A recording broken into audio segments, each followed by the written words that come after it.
관을 닫으시면 됩니다. 장례 지도사의 말이 공기 중에 멈춘 듯 했습니다. 아버지 장례식 이후 20년 만에 다시 찾은 장례식장. 저는 어머니의 얼굴을 마지막으로 보기 위해 고개를 숙였습니다.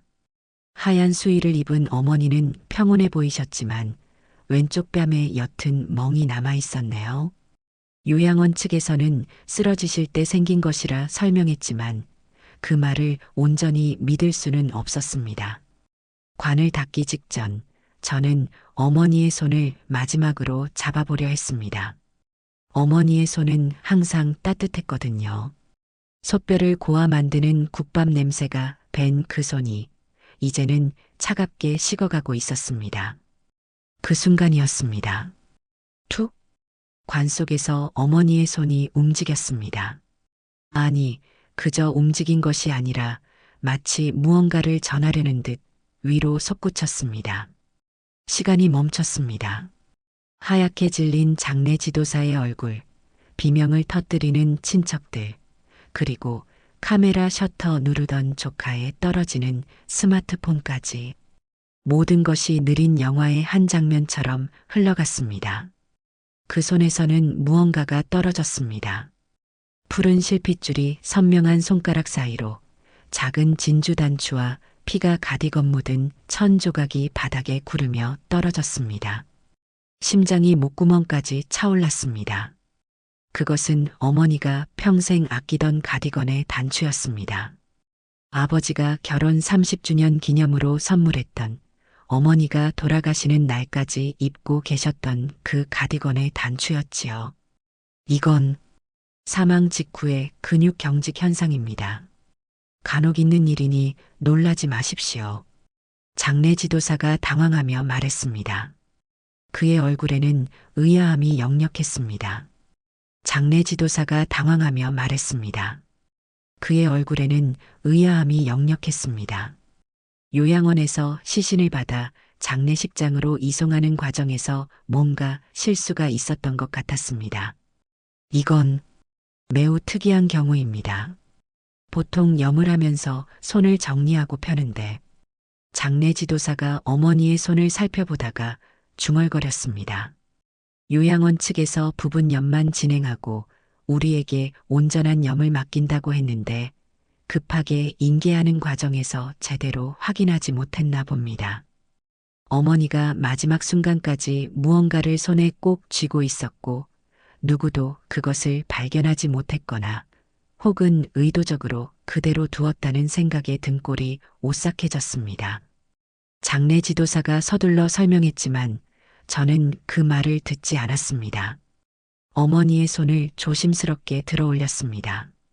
그 손바닥을 펼쳤을 때 구겨진 종이 조각이 나왔습니다. 옅은 핏자국 사이로 어머니의 글씨체가 보였습니다. 3층 K 문. 장례식장이 소란스러워졌습니다. 복도 끝에서 요양원 원장이 급하게 들어와 조용히 제 팔을 잡았습니다. 이 장례식장은 수호 의료그룹이 운영하는 시설로 어머니가 계시던 요양원과 같은 계열사였기에 원장이 곧바로 소식을 듣고 달려온 것이었습니다. 정민 씨, 이건 자연스러운 현상입니다. 장례를 계속 진행하시죠. 하지만 어머니 손에서 나온 종이 조각과 피 묻은 단추, 그리고 멍. 이 모든 것이 자연스러운 현상일 리 없었습니다. 저는 천천히 고개를 들었습니다. 심장은 빠르게 뛰었지만 목소리는 놀라울 정도로 차분했습니다. 장례를 중단하겠습니다. 원장의 눈이 커졌습니다. 지금 뭐라고요? 어머니의 죽음이 자연사가 아니라고 생각합니다. 경찰과 검시를 요청할 겁니다. 장례식장은 순식간에 얼어붙었습니다. 멀리서 누군가의 숨 고르는 소리만이 들렸습니다. 형광등 아래 창백해진 사람들의 서로 눈치를 보는 모습이 보였네요. 정말 그러실 겁니까? 고인의 명복을 빌어야 할 시간에. 원장의 말을 끊으며 저는 손에 쥔 증거를 들어보였습니다. 어머니는 평소 메모하는 습관이 있으셨습니다. 이 종이와 단추는 우연히 쥐어진 게 아닙니다. 어머니가 마지막 순간까지 무언가를 알리려 하신 겁니다. 저는 고개를 숙여 어머니의 얼굴을 다시 바라봤습니다.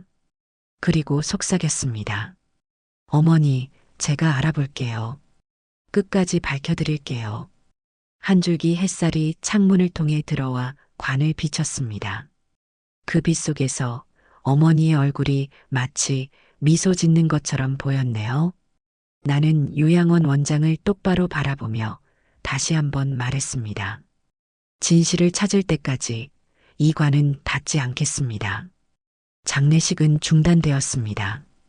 어머니의 시신은 다시 병원 안치소로 옮겨졌고 부검이 예정되었지요. 요양원은 표면적으로는 협조적인 태도를 보였지만 어딘가 어색했습니다. 마치 얼어붙은 미소를 짓는 사람처럼요. 다음 날 아침 저는 어머니가 지내셨던 요양원을 찾았습니다. 3층짜리 건물은 겉보기에 평화로웠지만 현관을 들어서는 순간 코를 찌르는 소독약 냄새와 함께 어딘가 서늘한 기운이 느껴졌습니다. 정말 안타까운 일입니다. 어르신은 요양원에서 늘 편안해 보이셨는데요.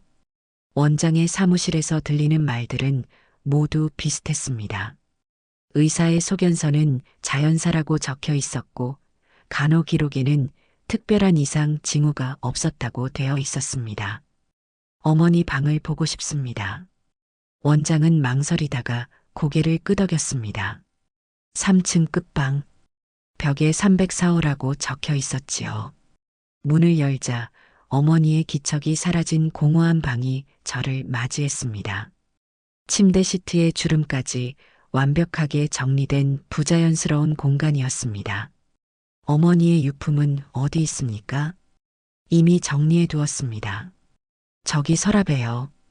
서랍 안에는 몇 벌의 옷과 사진첩, 그리고 그날 입고 계셨다는 진주 단추 가디건이 있었습니다. 가디건을 꺼내 살펴보니 소매 부분에 옅은 핏자국이 묻어 있었고 여러 단추가 떨어진 자국이 선명했습니다. 이 핏자국은 무엇입니까? 글쎄요, 어르신이 넘어지셨을 때 생겼을 수도 있고 아니면 식사하실 때 김치 국물이 묻었을 수도. 원장의 설명은 어딘가 앞뒤가 맞지 않았습니다. 어머니는 평생 깔끔하게 사시던 분입니다. 옷에 얼룩이 묻으면 즉시 세탁하시던 분이었지요. 방 구석을 살펴보던 중 책상 서랍 안쪽에서 어머니의 메모장을 발견했습니다. 네이비색 표지에 진주 단추가 장식으로 붙어 있는 어머니가 평생 사용하시던 그 메모장이었습니다. 손에 쥐는 순간 어머니의 체온이 전해지는 듯 했습니다. 메모장을 펼쳐보니 마지막 페이지에 흐릿한 글씨체로 몇 줄의 메모가 적혀 있었습니다. 3층 밤 11시 27분 실패 K. 문. 은. 마지막 단어는 마치 누군가 갑자기 중단시킨 것처럼 끊겨 있었습니다. 은이라는 글자 뒤로 펜이 끌려 내려간 자국이 보였습니다. 복도를 나오는 길에 한 간호사와 눈이 마주쳤습니다. 가냘픈 체구의 여성으로 이름표에는 은이라고 적혀 있었지요. 그녀는 저와 눈이 마주치자 급히 고개를 돌려 다른 방향으로 걸어갔습니다. 하지만 그 짧은 순간 그녀의 눈에 담긴 두려움과 무언가를 말하고 싶어 하는 듯한 표정을 놓치지 않았습니다. 저기요. 제가 부르자 은희는 잠시 멈칫했지만 곧 더 빠르게 걸어 도망치듯 사라졌습니다. 그녀의 손에 들린 메모장이 눈에 띄었습니다. 어머니의 것과 비슷한 모양새였습니다. 어머니가 메모하는 습관이 있나 봐요. 뒤에서 갑자기 들려온 목소리에 저는 깜짝 놀랐습니다. 돌아보니 원장이 차가운 미소로 서 있었습니다. 은희는 우리 요양원의 새 간호사입니다. 아직 경험이 부족해서 모든 걸 메모해요. 원장의 말투에는 어딘가 경고의 의미가 담겨 있었습니다. 마치 더 이상 캐지 말라는 신호 같은 것이었지요. 저는 CCTV 기록을 요청했습니다. 안타깝게도 우리 요양원은 복도에만 CCTV가 설치되어 있습니다. 그리고 그날 밤은 우연히도 비가 많이 와서 습기 때문에 녹화 장치가 고장났다고 하네요. 원장의 말을 들으며 저는 어머니의 메모를 떠올렸습니다. 3층 밤 11시 27분 그 시간에 무슨 일이 있었던 걸까요? 요양원을 나오면서 주차장에서 다시 한번 은희를 보았습니다. 그녀는 차에 오르기 전 저를 향해 잠시 머뭇거리듯 바라보다가 결국 서둘러 차 문을 닫았습니다.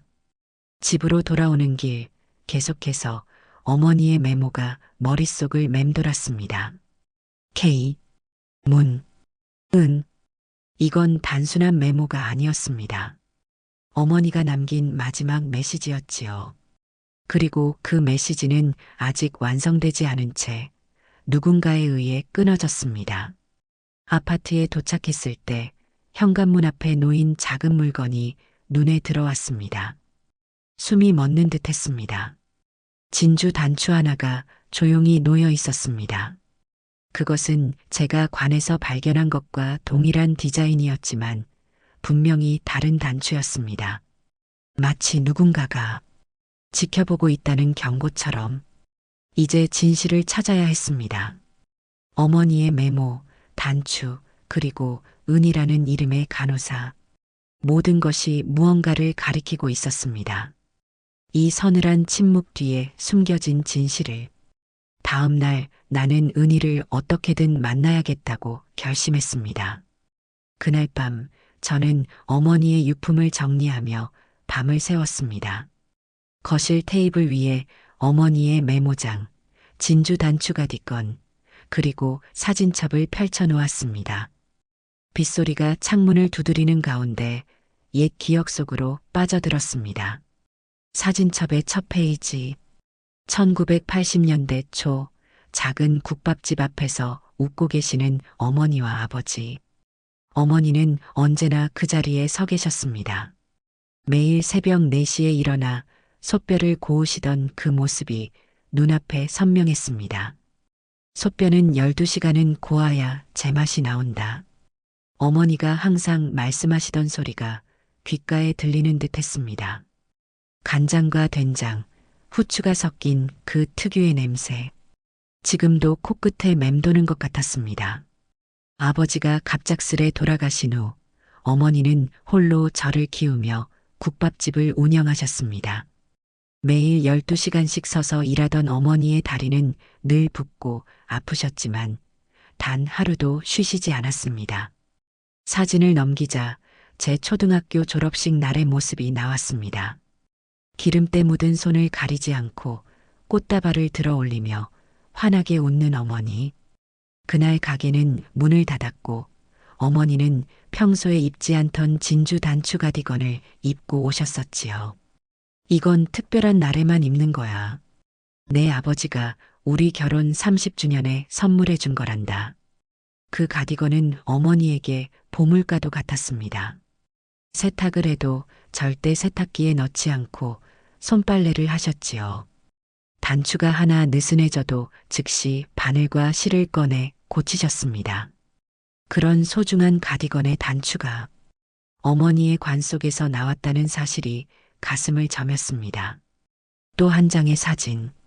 제가 대학에 입학하던 날 어머니는 국밥집 앞치마를 벗지 못한 채 급히 나와 축하해 주셨습니다.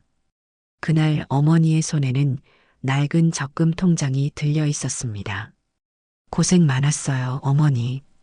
그때 저의 눈물을 닦아주시던 어머니의 거친 손이 생생하게 떠올랐습니다. 솥뼈를 들고 뜨거운 국물에 데이고 수백 번의 설거지로 갈라진 그 손. 사진첩 사이에서 낡은 종이 한 장이 나왔습니다. 어머니의 적금 통장이었습니다. 표지에는 정민이 대학 등록금이라고 적혀 있었고 마지막 페이지까지 꼼꼼히 기록된 입금 내역이 있었습니다. 매달 조금씩 10년 넘게 모으신 돈이었지요. 메모장도 함께 발견했습니다. 어머니는 항상 메모하는 습관이 있으셨습니다. 가게 재고부터 단골 손님들의 생일까지 모든 것을 기록하셨지요. 말은 사라지지만 글자는 남는단다. 중요한 것은 항상 적어두렴. 어린 시절 저에게 늘 하시던 말씀이었습니다. 최근 5년간의 메모장을 살펴보니 어머니의 건강이 서서히 나빠지는 모습이 기록되어 있었습니다. 다리 통증, 현기증, 그리고 마지막엔 혼자 살기 어려울 것 같다는 문장까지 요양원에 모시기로 결정했던 작년 겨울날이 떠올랐습니다. 창밖으로 눈이 내리는 날, 어머니와 마주 앉아 차를 마시던 순간, 어머니, 요양원에서 편히 지내세요. 제가 자주 찾아뵐게요. 어머니는 무언가 말씀하시려다 그냥 미소만 지으셨습니다. 그때 어머니 눈에 스친 그림자를 알아차리지 못했던 저 자신이 원망스러웠습니다. 거실 시계가 새벽 3시를 가리켰습니다. 문득 기억 속에서 어머니가 가게에서 있었던 한 장면이 떠올랐습니다. 10여 년 전 추운 겨울날이었습니다. 교복을 입은 여학생 하나가 국밥집에 들어왔습니다. 창백한 얼굴, 떨리는 손, 그리고 눈물 자국이 선명했지요. 얼마예요? 떨리는 목소리로 물은 소녀에게 어머니는 국밥 한 그릇을 내어주셨습니다. 밥만 먹어. 돈은 나중에 벌어서 가져와도 돼. 소녀는 머뭇거렸지만 어머니가 따뜻하게 웃으며 말씀하셨습니다. 내 딸 같은 아이가 배고프면 어쩌니? 어서 먹어. 소녀는 눈물을 흘리며 국밥을 먹었습니다. 그리고 다음 날도 그 다음 날도 찾아왔지요. 어머니는 매번 밥만 먹으라고 하셨습니다. 나중에 알고 보니 그 소녀는 가출한 상태였고 학교를 겨우 다니고 있었다고 합니다. 어머니는 항상 그런 분이셨습니다. 말없이 조용히 손을 내미는 분. 그 소녀가 떠올랐습니다. 얼굴이 선명히 기억나지 않았지만 왠지 요양원 간호사 은희와 닮아 있다는 생각이 들었습니다. 마지막 통화. 요양원에 계신 어머니와의 마지막 대화가 떠올랐습니다.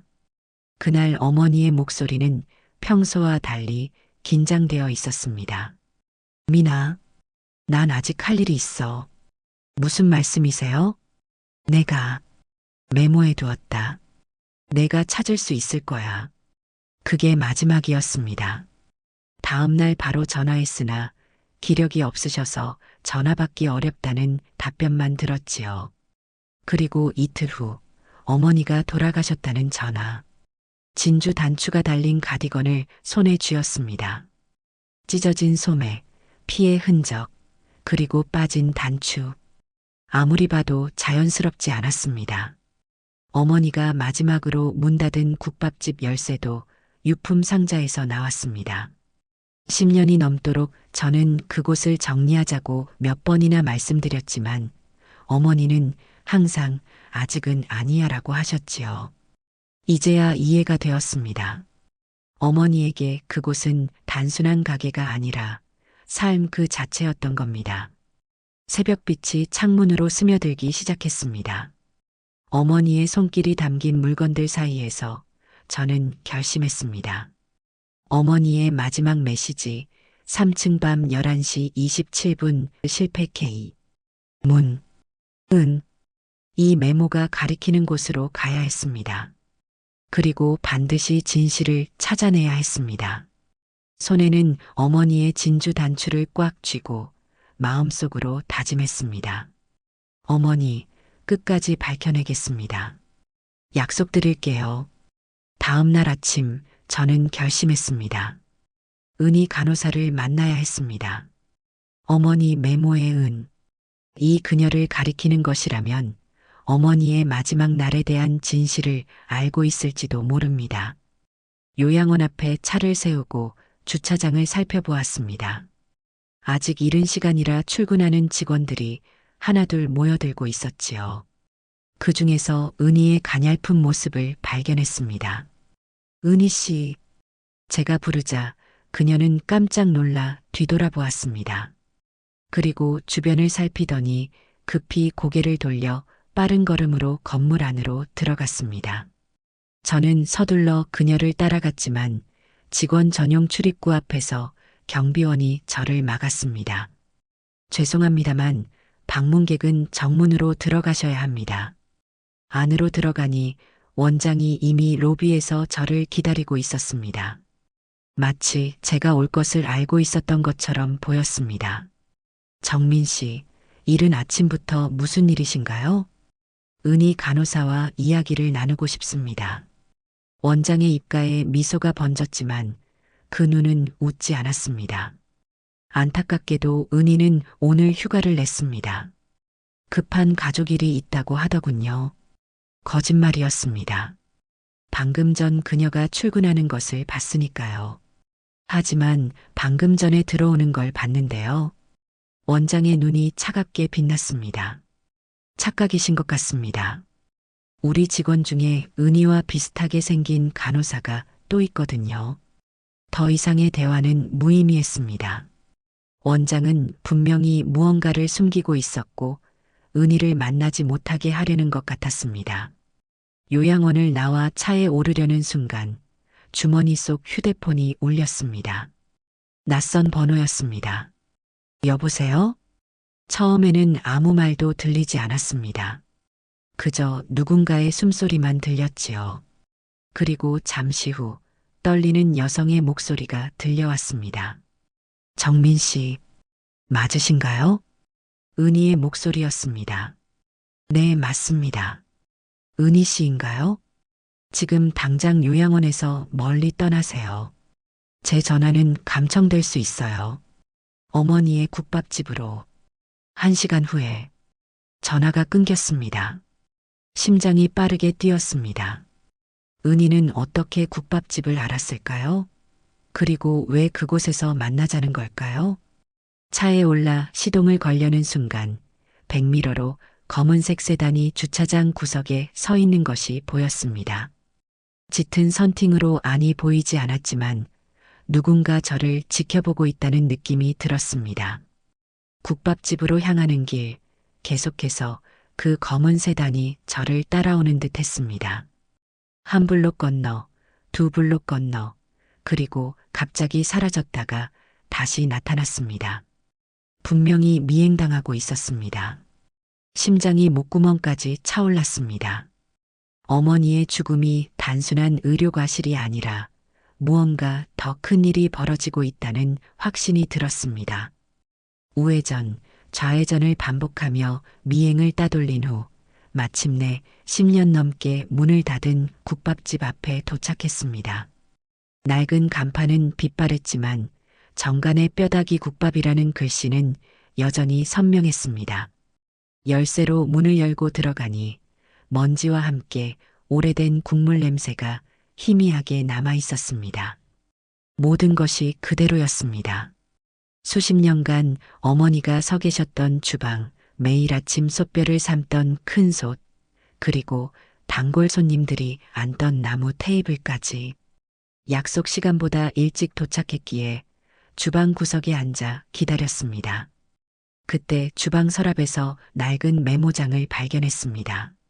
열어보니 어머니의 손님 기록장이었습니다. 매일 오는 단골들의 이름과 그들이 좋아하는 음식, 심지어 생일까지 기록해 두셨네요. 마지막 페이지를 넘기자 깜짝 놀랐습니다. 은희 매주 화요일 저녁 7시, 고등학생, 용돈 벌 때까지 외상, 그리고 그 아래에는 작은 글씨로 더 적혀 있었습니다.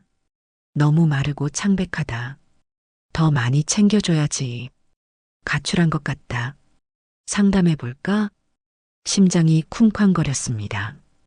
은희는 단순한 간호사가 아니라 어머니가 도왔던 그 소녀였던 겁니다. 생각에 잠겨 있는데 현관문이 살짝 열리는 소리가 들렸습니다. 조심스럽게 안을 들여다보는 은희의 모습이 보였습니다. 들어오세요. 안전합니다. 은희는 주위를 살피며 빠르게 안으로 들어왔습니다. 그녀의 얼굴은 창백했고 손은 떨리고 있었습니다. 목에는 작은 진주 단추 목걸이가 걸려 있었습니다. 그것을 보자 가슴이 찡했습니다. 정민 씨, 제가 진작 말했어야 했는데 너무 무서웠어요. 은희의 눈에 눈물이 고였습니다. 은희 씨, 당신이 어머니가 도와주셨던 그 학생인가요? 그녀는 놀란 표정으로 고개를 끄덕였습니다. 어떻게 아셨어요? 어머니 메모에서 봤어요. 은희 씨를 걱정하셨더군요. 은희는 목걸이에 진주 단추를 만지작거리며 말했습니다. 사실 그날 밤 정민 씨 아파트 앞에 단추를 놓고 온 사람이 저예요. 어머님이 예전에 저에게 주신 단추 중 하나였어요. 정민 씨를 만날 용기가 없었지만 어떻게든 신호를 보내고 싶었거든요. 어머님이 제게 주신 단추로 말이죠. 알아볼 수 있으실 거라 생각했어요. 정윤자 어머님은 제 생명의 은인이에요. 저는 가정폭력에서 도망쳐 나왔고 먹을 것도 갈 곳도 없었어요. 그런데 어머님은 묻지도 않고 밥을 주셨어요. 그리고 나중에는 제가 간호학교에 갈 수 있게 도와주셨죠. 그녀의 목소리가 떨렸습니다. 그래서 어머니가 요양원에 오셨을 때 제가 특별히 모시고 싶었어요. 은혜를 갚고 싶었거든요. 그런데 무슨 일이 있었던 거죠? 어머니가 돌아가시기 전에 은희는 주변을 다시 살피더니 목소리를 낮추었습니다. 그날 밤 3월 17일이었어요. 밤 11시 27분경 어머니의 메모에 적힌 바로 그 시간이었습니다. 원장과 외부 의사들이 왔어요. 그들은 K메디컬이라는 회사에서 나왔다고 했죠. 3층에 정전이 났고 그들은 몇몇 환자들에게 무언가를 주사했어요. 무슨 약이었나요? 모르겠어요. 하지만 환자 기록에는 남지 않았어요. 그리고 그날 밤 저는 우연히 복도를 지나가다가 어머님 방에서 소리를 들었어요. 들어가려고 했는데 은희의 눈에서 눈물이 흘렀습니다. 어머님이 문 밖으로 나오셔서 저를 밀치셨어요. 가라. 내가 보면 안 된다고. 그리고 방 안에서 누군가가 나왔어요. 하얀 가운을 입은 사람이었는데 저를 보더니 어머님을 다시 방으로 밀어 넣었어요. 그래서 어떻게 됐나요? 제가 도움을 청하려고 달려갔는데 원장이 나타나서 저를 붙잡았어요. 아무 일도 없었다. 내가 본 것도 들은 것도 없다고 협박했죠. 다음 날 아침 어머님은 돌아가셨다고. 은희의 목소리가 흐느낌으로 변했습니다. 죄송해요. 더 용기 있게 행동했어야 했는데 너무 무서웠어요. 제 가슴이 무너져 내렸습니다. 어머니는 은희를 지키기 위해 마지막 순간까지 싸우셨던 겁니다. K메디컬이 뭐죠? 노인 건강 연구를 한다는 회사예요. 하지만 실제로는 약물 실험을 하는 것 같아요. 요양원 몇몇 환자들을 대상으로요. 특히 가족의 방문이 적은 분들. 은희가 가방에서 USB를 꺼냈습니다. 이건 제가 몰래 복사한 기록이에요. 투약 기록, 출입 로그, 그리고 K메디컬 직원들의 방문 기록이요. 3월 17일 밤에 K27이라는 코드명을 가진 사람이 3층에 올라왔다는 기록도 있어요. 바로 그 순간 밖에서 차 엔진 소리가 들렸습니다. 은희의 얼굴이 창백해졌습니다. 그들이 찾아왔어요. 창문으로 보니 검은 세단 2대가 국밥집 앞에 멈춰 섰습니다. 그리고 원장과 함께 검은 코트를 입은 남자들이 내렸습니다. 도망쳐야 해요. 은희가 떨리는 목소리로 말했습니다. 뒷문으로 나가요. 어서. 국밥집 뒷문으로 나가려는 순간 주머니에서 진주 단추가 떨어졌습니다. 순간적으로 몸을 돌려 그것을 집으려 했지만 은희가 제 팔을 잡았습니다. 지금은 그럴 시간 없어요. 어서요. 하지만 저는 그 단추를 놓칠 수 없었습니다. 어머니의 마지막 유품이었으니까요. 급히 몸을 숙여 단추를 집어 올리고 뒷문으로 달려나갔습니다. 골목길로 빠져나와 은희의 차에 올랐고 그녀는 급히 시동을 걸었습니다. 거울로 보니 원장과 검은 코트 남자들이 뒤쫓아 나오는 모습이 보였습니다. 이제 어디로 가야 하죠? 은희가 물었습니다. 손에 쥔 진주 단추를 바라보며 결심했습니다. 빨리 어머니의 관으로 돌아가야 합니다. 마지막 진실이 거기 있을 거예요. 은희의 차는 빗길을 헤치며 달렸습니다. 유리창에 빗방울이 부딪히는 소리가 심장 소리처럼 들렸습니다. 뒤를 돌아보니 검은 세단이 아직도 우리를 쫓고 있었습니다. 더 빨리 가요. 저도 모르게 소리쳤지만 은희의 표정은 비장했습니다. 정민 씨, 먼저 제 이야기를 들어주세요. 시간이 없어요. 은희는 운전대를 꽉 쥐고 말을 이었습니다. 15년 전 제가 16살 때였어요. 계부의 폭력을 피해 집을 나왔죠. 사흘 동안 굶었어요. 그때 우연히 들어간 곳이 정간의 국밥집이었습니다. 비상등을 켜고 차선을 바꾸며 은희는 계속 말했습니다. 처음에는 메뉴판만 보고 있었어요. 돈이 없었으니까요. 그런데 어머님이 국밥 한 그릇을 내오셨어요. 돈은 나중에 벌어서 가져와도 된다고. 은희의 눈에서 눈물이 흘렀습니다. 그게 처음이었어요. 누군가 조건 없이 저에게 따뜻함을 내어준 게. 뒤따라오는 차의 전조등이 백미러에 반사되었습니다. 은희는 갑자기 차를 좁은 골목으로 돌렸습니다. 어머님은 매주 화요일마다 저를 기다리셨어요. 제가 안 나타나면 걱정하셨고 비가 오면 우산을 준비해 두셨죠. 어느 날은 제가 학교 시험 때문에 울고 있는 걸 보시고는 은희의 목소리가 떨렸습니다. 주방으로 데려가 뜨거운 물에 제 차가운 손을 녹여주셨어요. 손이 따뜻해야 글씨도 예쁘게 쓰는 법이다라고 하시면서요. 그날 처음으로 누군가가 저를 딸처럼 대해주는 느낌을 받았어요. 골목길을 빠져나와 큰 도로로 진입했습니다. 뒤따르던 차가 잠시 보이지 않았습니다. 어머님 덕분에 저는 학교를 계속 다닐 수 있었어요. 그리고 간호학교에 진학했을 때 어머님은 몰래 등록금의 일부를 내주셨죠. 어머님 통장에서 봤어요. 은희 학비라고 적힌 메모가. 목에 걸린 진주 단추 목걸이를 만지작거리며 은희가 말을 이었습니다. 이건 제가 간호사 면허를 땄을 때 어머님이 주신 거예요. 가디건에서 직접 떼어 목걸이로 만들어 주셨죠. 내가 사람들을 돌볼 때마다 이 단추가 따뜻함을 기억하게 해줄 거라고 하시면서 병원 주차장에 도착했을 때 은희의 얼굴에는 눈물이 가득했습니다. 하지만 그 눈빛은 결연했습니다. 어머님이 요양원에 오셨을 때 저는 정말 기뻤어요. 은혜를 갚을 기회라고 생각했거든요. 하지만 제가 어머님을 지키지 못했어요.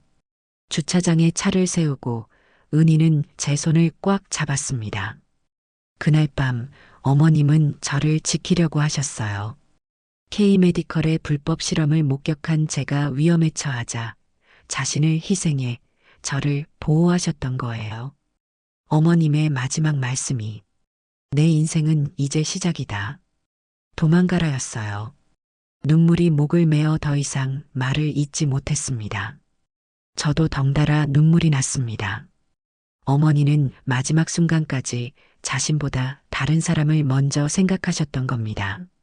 병원 안치소로 들어가는 길, 은희가 다시 말했습니다. 어머님이 관에서 손을 내미신 건 진실을 알리기 위해서였을 거예요. 그리고 저를 지키기 위해서요. 만약 제가 그날 밤 용기를 내어 도움을 청했다면 자책하지 마세요. 어머니는 은희 씨를 정말 소중히 여기셨어요. 그래서 목숨을 걸고 지키신 거예요. 병원 직원의 안내로 어머니의 관이 있는 안치실로 들어갔습니다. 조용한 공간에 어머니의 관만이 덩그러니 놓여 있었습니다. 관을 열어봐야 해요. 관 앞에 서서 저는 떨리는 손으로 뚜껑을 열었습니다. 어머니의 평온한 얼굴이 눈에 들어왔습니다. 하지만 이전과는 달리 이제 그 얼굴에 담긴 의미를 알 것 같았습니다. 조심스럽게 어머니의 손을 살폈습니다. 그 손은 여전히 반쯤 쥐어져 있었습니다. 손가락 사이에 무언가가 있을까 하여 살며시 펼쳐보았지만 아무것도 없었습니다. 이상하네요. 분명히 뭔가 더 있을 거라고 생각했는데. 잠깐만요. 은희가 갑자기 말했습니다. 장례 준비할 때 어머님의 개인 물품들이 어디로 갔나요? 요양원에서 박스에 담아 건네줬어요. 제가 가지고 있어요. 은희는 서둘러 박스를 뒤졌고 어머니의 낡은 가디건을 꺼냈습니다. 어머님이 마지막까지 이걸 손에서 놓지 않으셨어요. 뭔가 이유가 있을 거예요. 가디건의 안감을 살펴보니 손바느질로 만든 작은 주머니가 발견되었습니다. 그 안에서 접힌 종이가 나왔습니다. K-메디컬, 노인 약물 실험. 증거는 진주 단추 안에. 그리고 주머니 한쪽에는 진주 단추가 있었습니다. 자세히 보니 두 부분으로 나뉘어져 있었고 안에 마이크로 SD 카드가 숨겨져 있었습니다. 종이를 계속 읽어봤습니다. 옆집 대학생 민식이가 나에게 메모를 더 잘할 수 있는 방법이라고 이 특별한 단추를 만들어줬다. 내가 잘 찾을 수 있을 거야. 원본 증거는 30년간 단골이던 김 변호사에게도 맡겨뒀으니 걱정 말거라. 기억이 났습니다. 어머니 옆집에 살던 민식이는 전자공학과 학생으로 방학 때마다 어머니 집에 와서 컴퓨터와 전자기기를 고쳐드렸죠. 어머니는 돈을 받지 않겠다던 학생이 고마워서 답례로 항상 국밥을 줬고 그 학생은 어머니를 자신의 할머니처럼 따랐습니다. 단추를 자세히 살펴보니 진짜 진주 단추가 아니라 특별 제작된 것이었습니다. 등 부분을 살짝 비틀자 두 조각으로 나뉘었고 내부에는 작은 종이가 꼭꼭 접혀 있었습니다. 은희, 이건. 종이를 조심스레 펼쳐보니 미세한 글씨로 기록된 날짜와 시간, 약물명, 환자 번호가 적혀 있었습니다. 그리고 옆면에는 또 다른 기록이 있었습니다. 김 변호사 연락처.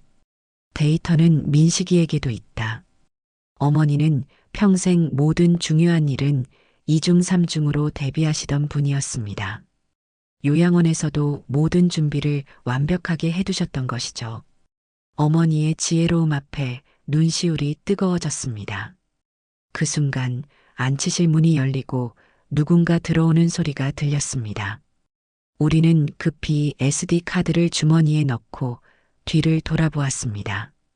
원장과 검은 코트 남자들이 서 있었습니다. 정민 씨, 이런 곳에서 뵙게 될 줄은 몰랐네요. 원장의 목소리는 차갑고 위협적이었습니다. 이제 그만하시죠. 고인을 이렇게 방해하는 건 예의가 아닙니다. 어머니의 죽음에 당신들이 관련되어 있죠? K-메디컬의 불법 약물 실험 때문에. 제 말에 원장의 얼굴이 굳어졌습니다. 무슨 헛소리를. 모든 증거가 여기 있습니다. SD 카드를 들어보이며 말했습니다. 원장의 눈이 커졌습니다. 그걸 내놓으세요. 당신은 뭘 하는지도 모르고 있어요. 검은 코트 남자들이 한 걸음 다가왔습니다. 위기의 순간 은희가 앞으로 나섰습니다. 더 이상 물러서지 않을 거예요. 어머님이 저를 지키기 위해 목숨을 바치셨는데 이제는 제가 어머님의 진실을 지킬 차례예요. 은희의 눈빛이 달라졌습니다. 더 이상 두려움에 떨지 않는 강인한 의로운 분노가 담겨 있었습니다. 그때 안치실 문이 다시 열렸습니다. 경찰들이 들어왔습니다. 모두 움직이지 마세요. 경찰입니다. 은희가 제게 속삭였습니다. 제가 어머님 장례식 다음 날부터 증거를 모으기 시작했어요. 그리고 오늘 아침 경찰에 신고했죠. 더 이상 도망치지 않기로 했어요. 경찰은 원장과 검은 코트 남자들을 연행해 갔습니다. 그들의 주머니에서는 불법 약물과 요양원 기록을 조작한 증거들이 나왔습니다. 안치실에 다시 고요가 찾아왔습니다. 은희와 저는 어머니의 관 앞에 나란히 섰습니다. 어머니, 이제 진실이 밝혀졌어요. 제 목소리가 떨렸습니다. 은희는 목에서 진주 단추 목걸이를 풀어 어머니의 손에 조심스럽게 올려놓았습니다. 어머님, 이제 돌려드려요. 제 삶을 구해주신 이 단추, 어머님의 가르침대로 살았어요. 그리고 앞으로도 그럴 거예요. 은희의 눈물이 관 안으로 떨어졌습니다. 어머님이 제게 주신 것은 단순한 국밥이 아니었어요. 다시 태어난 인생이었어요.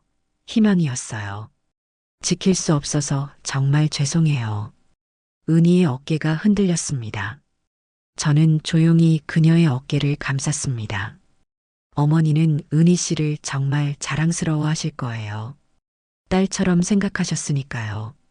그 말에 은희는 더 크게 흐느꼈습니다. 저는 딸이라고 불러본 적이 없었어요. 누구에게도. 하지만 어머님은 말하지 않아도 저를 딸처럼 대해주셨어요. 제 가슴 속에서 뜨거운 것이 끓어올랐습니다. 슬픔이었지만 동시에 따뜻한 감동이었습니다. 어머니가 평생 보여주신 사랑이 은희라는 한 사람의 삶을 통해 다시 살아 숨쉬고 있었기 때문입니다. 어머니, 은희를 딸로 삼으셨던 거죠? 저도 이제 알아요. 은희 씨는 제게 누나 같은 존재가 될 거예요. 은희와 저는 손을 맞잡았습니다. 두 사람의 손가락 사이로 햇살이 비쳤습니다. 창밖에 비가 그치고 있었습니다. 어머니의 관 앞에서 우리는 새로운 가족이 되었습니다. 피로 맺어지지 않았지만 어머니의 사랑으로 연결된 가족. 어머니, 저희가 이어나갈게요. 당신이 보여주신 사랑을, 당신이 지키려 했던 진실을, 당신이 남기신 용기를. 관 속 어머니의 얼굴이 미소 짓는 것처럼 보였습니다. 이제 그분은 편안히 쉬실 수 있을 것입니다. 밖으로 나오는 길, 경찰이 우리에게 다가왔습니다. 정민 씨, 은희 씨. 덕분에 큰 사건을 해결할 수 있게 되었습니다. K메디컬은 국가 허가 없이 노인들을 대상으로 불법 약물 실험을 해온 것으로 밝혀졌습니다. 그리고 이건 요양원 한 곳만의 문제가 아니었습니다. 그의 말에 우리는 놀랐습니다. 어머니가 더 많은 생명을 구하신 거군요. 은희가 속삭였습니다. 병원을 나오면서 저는 결심했습니다. 어머니의 국밥집을 다시 열 것입니다. 하지만 이번에는 노인들을 위한 무료 급식소로요. 어머니의 이름으로, 어머니의 따뜻함을 계속 이어나가기 위해. 은희는 미소를 지었습니다. 저도 도울게요. 간호사로서 할 수 있는 일이 많을 거예요.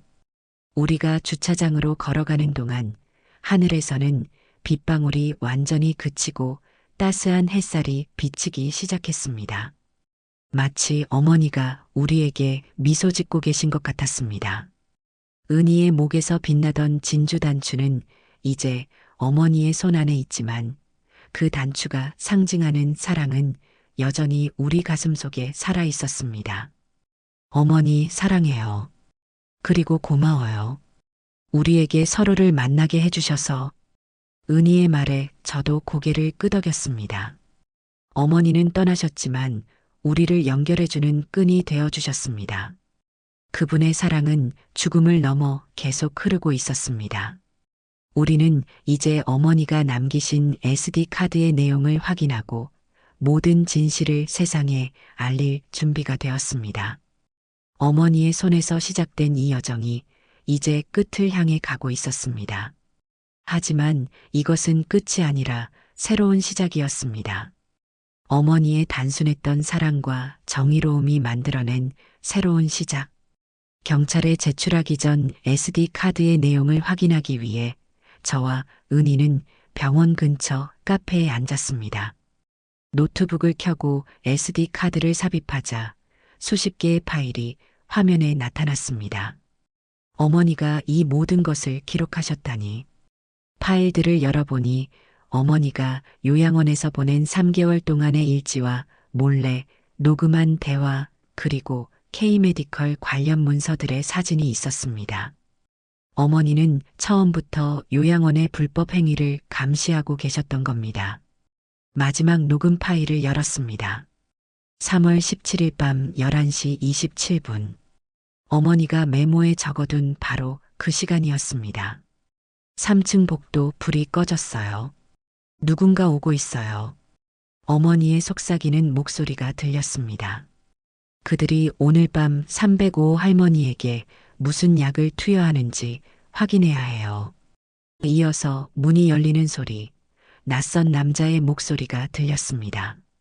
여기 계시면 안 됩니다. 지금 뭐 하시는 겁니까?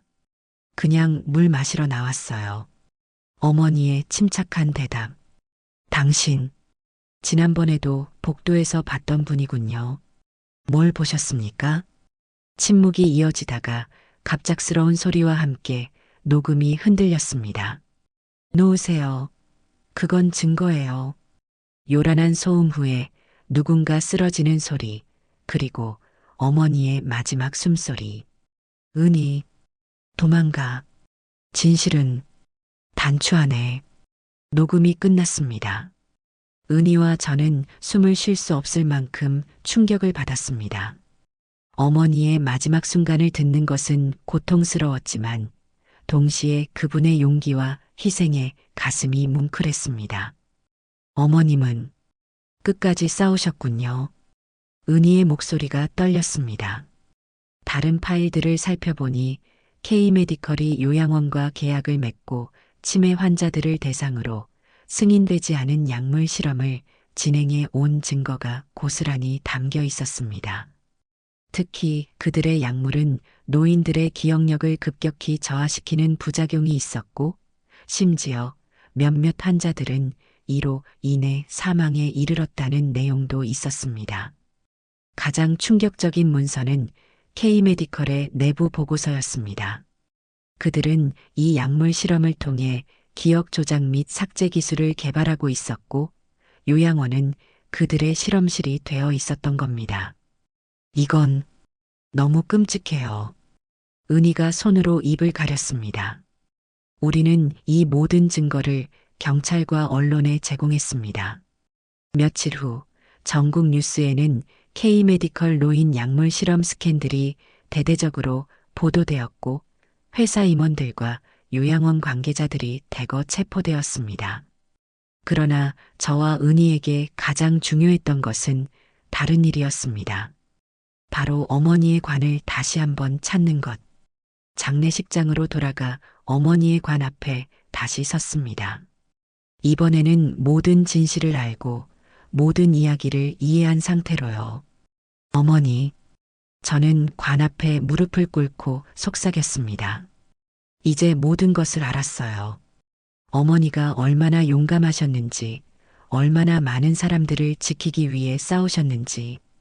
은희도 관 앞에 무릎을 꿇었습니다. 어머님, 제가 받은 사랑을 이제 다른 이들에게 나눠주겠습니다. 어머님이 저에게 가르쳐 주신 대로요. 관을 닫기 전 마지막으로 어머니의 얼굴을 바라봤습니다. 이제 그 얼굴은 평화로워 보였습니다. 마치 모든 짐을 내려놓고 편안하게 잠든 것처럼요. 장례식이 다시 열렸을 때 놀랍게도 많은 사람들이 찾아왔습니다. 국밥집 단골 손님들, 어머니가 도와주셨던 이웃들, 그리고 K메디컬 사건으로 구출된 요양원 노인들의 가족들까지. 그들은 모두 어머니에 대해 이야기했습니다. 정윤자 여사님은 제 딸이 대학에 갈 수 있게 해주셨어요. 밥값을 못 낸다고 하자 내 딸 공부가 밥보다 중요하지라며 외상을 해주셨죠. 추운 겨울 집에 갈 돈이 없던 날 정 여사님은 버스비를 쥐어주셨어요. 사람이 집에 가는 길은 언제나 있어야 한다고 하시면서요. 어르신 덕분에 저희 어머니가 불법 약물 실험에서 구해졌습니다. 영원히 감사드릴 거예요. 그 많은 이야기를 들으며 저는 다시 한번 어머니가 얼마나 큰 사람이었는지 깨달았습니다. 눈에 띄게 드러나는 업적은 없었지만 어머니는 수많은 사람들의 삶에 조용히 스며든 빛이었습니다. 장례식이 끝나고 며칠 후 낯선 번호로 전화가 왔습니다. 정민 씨 되십니까? 저는 박준호 변호사입니다. 정윤자 여사님의 유언장 관련 건으로 연락드렸습니다. 다음 날 변호사 사무실을 찾았습니다. 그곳에서 만난 노 변호사는 어머니의 오랜 단골 손님이었다고 했습니다. 정 여사님은 몇 달 전 이 봉투를 맡기셨습니다. 만약 갑작스러운 일이 생기면 아드님께 전해달라고 하셨죠. 변호사가 건넨 봉투에는 정민에게 모든 것이 밝혀지면 읽으렴이라고 적혀 있었습니다. 떨리는 손으로 봉투를 열자 어머니의 글씨체로 쓰인 편지가 나왔습니다. 사랑하는 정민에게 내가 이 글을 읽는다면 나는 이미 이 세상에 없을 거다. 하지만 내 사랑은 여전히 너와 함께 있을 거야. 삶이란 참 이상한 거구나. 내가 국밥집에서 만났던 한 소녀가 내 마지막을 지켜본 간호사가 될 줄은 몰랐단다. 은희는 내가 국밥 한 그릇으로 도왔던 아이인데 그 아이가 이제는 훌륭한 간호사가 되어 나를 돌보고 있구나. 세상은 우리가 베푼 사랑이 다시 돌아오는 곳이란다. 아무리 작은 친절도 결코 헛되지 않아. 내가 평생 국밥을 팔며 배운 것이 있다면 그건 따뜻한 한 끼가 때로는 누군가의 인생을 바꿀 수 있다는 거였지. 정민아, 이 요양원에서 불법적인 일들이 벌어지고 있다는 걸 알게 되었을 때 나는 그냥 눈 감고 지나칠 수 없었단다. 그건 내가 평생 살아온 방식이 아니니까. 만약 내게 무슨 일이 생긴다면 내 진주 단추를 찾아라. 그 안에 모든 진실이 있단다. 그리고 은희를 찾아라. 그 아이는 내 못다한 이야기를 알고 있을 거야. 마지막으로 정민아, 내가 자랑스럽단다. 내가 어떤 선택을 하든 어머니는 늘 내 편이란다. 그리고 국밥집, 그곳이 다시 누군가에게 따뜻한 안식처가 되길 바란다. 사랑하는 어머니가. 편지를 읽는 동안 눈물이 뺨을 타고 흘러내렸습니다. 어머니는 자신에게 일어날 일을 예상하고 이 편지를 준비해 두셨던 겁니다. 그리고 마지막까지 다른 이들을 생각하는 마음을 잊지 않으셨습니다. 은희도 편지를 읽고 눈물을 멈추지 못했습니다. 어머님은 제가 누군지 알아보셨던 거예요. 처음부터. 우리는 한참을 울었습니다. 슬픔의 눈물이기도 했지만 어머니의 크고 따뜻했던 사랑에 감동한 눈물이기도 했습니다. 어머니, 이제 정말 편히 쉬세요. 은희와 저는 국밥집 열쇠를 손에 쥐고 서 있었습니다. 이제 어떻게 할 거예요? 은희가 물었습니다. 어머니의 뜻대로 할 겁니다. 국밥집을 다시 열어요. 하지만 이번에는 도움이 필요한 사람들을 위한 공간으로요. 은희는 미소 지었습니다. 저도 도울게요. 제 간호지식으로 할 수 있는 일이 많을 거예요. 우리는 손을 맞잡았습니다. 이것이 끝이 아니라 새로운 시작이었습니다. 어머니가 남기신 사랑의 바통을 이어받는 시작. SD카드의 내용은 전국 뉴스에 보도되었고 K메디컬 사건은 노인 복지 시스템의 대대적인 개혁을 이끌어냈습니다. 어머니 한 분의 용기가 수많은 노인들의 삶을 바꾼 것입니다. 그리고 우리는 어머니의 진주 단추를 기념하여 재단을 설립했습니다. 정윤자 진주 단추 재단은 홀로 사는 노인들을 지원하고 그들의 권리를 보호하는 일을 시작했습니다.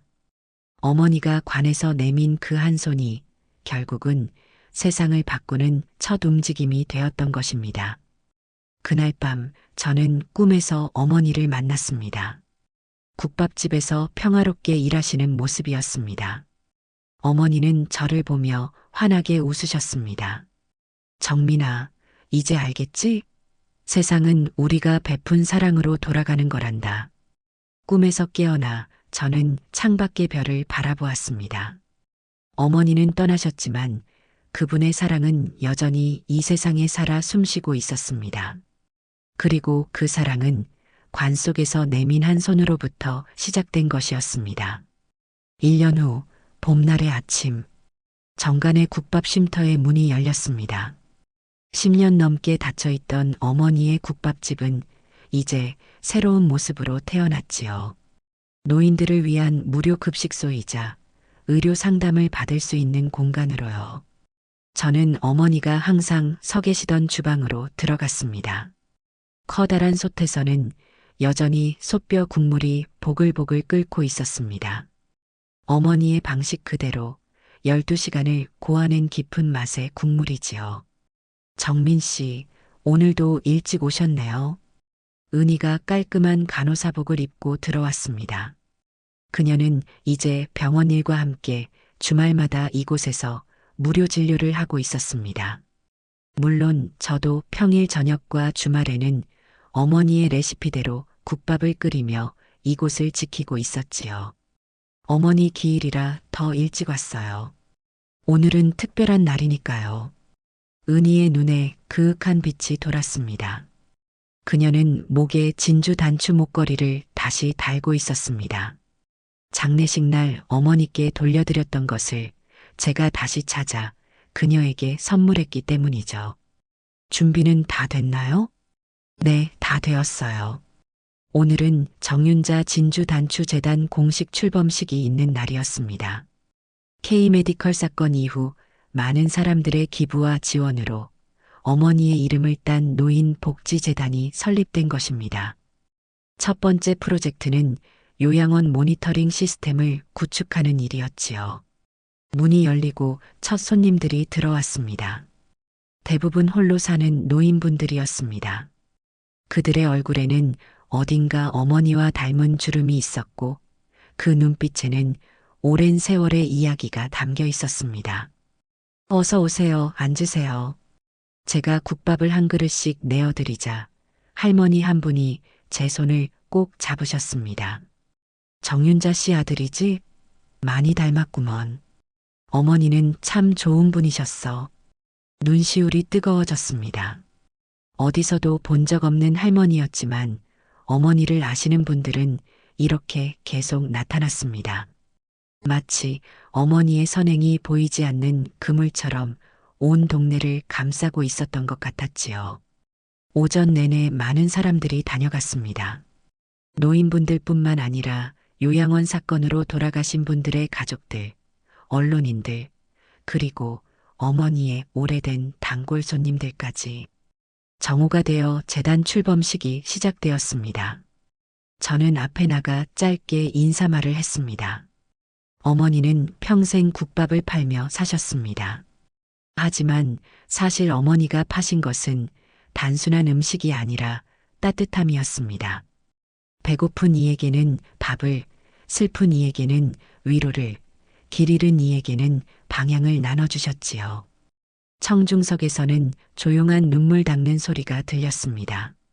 어머니가 돌아가시던 날 관에서 손이 튀어나왔습니다.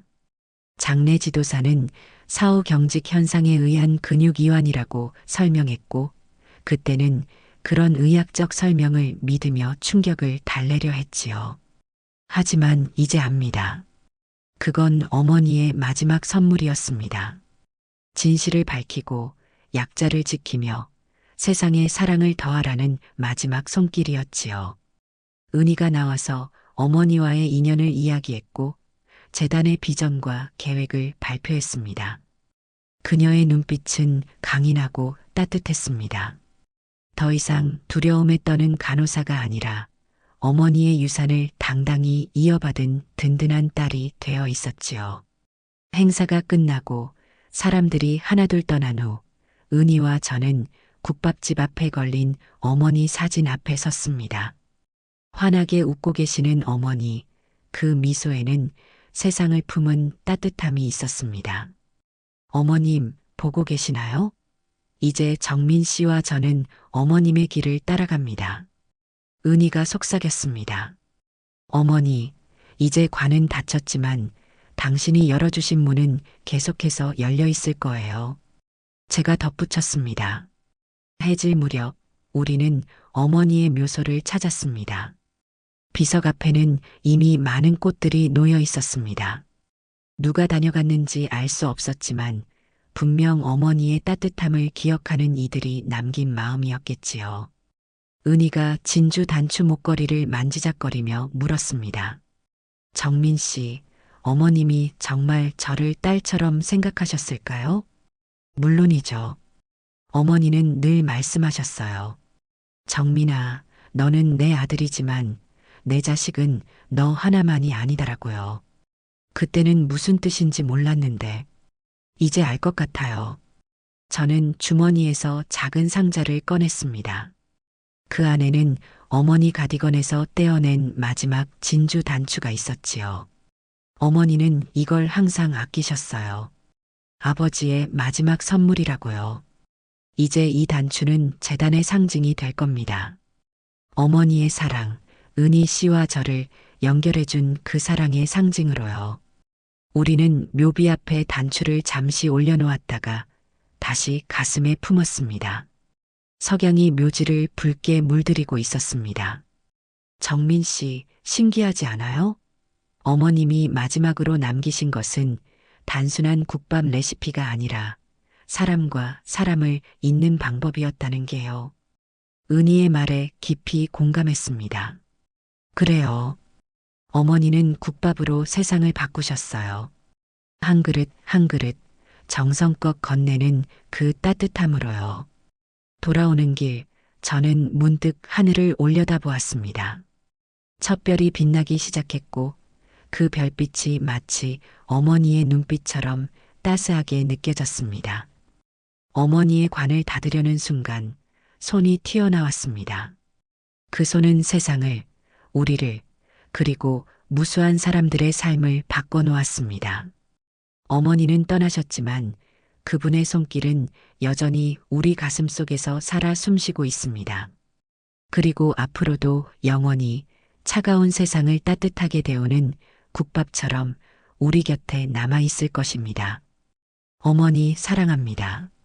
그리고 고맙습니다. 당신의 손길이 닿은 이 세상이 조금 더 따뜻해졌습니다. 오늘 이야기가 마음에 드셨다면 좋아요와 구독, 알람 설정 잊지 마세요. 여러분의 따뜻한 댓글 하나가 정말 큰 힘이 됩니다.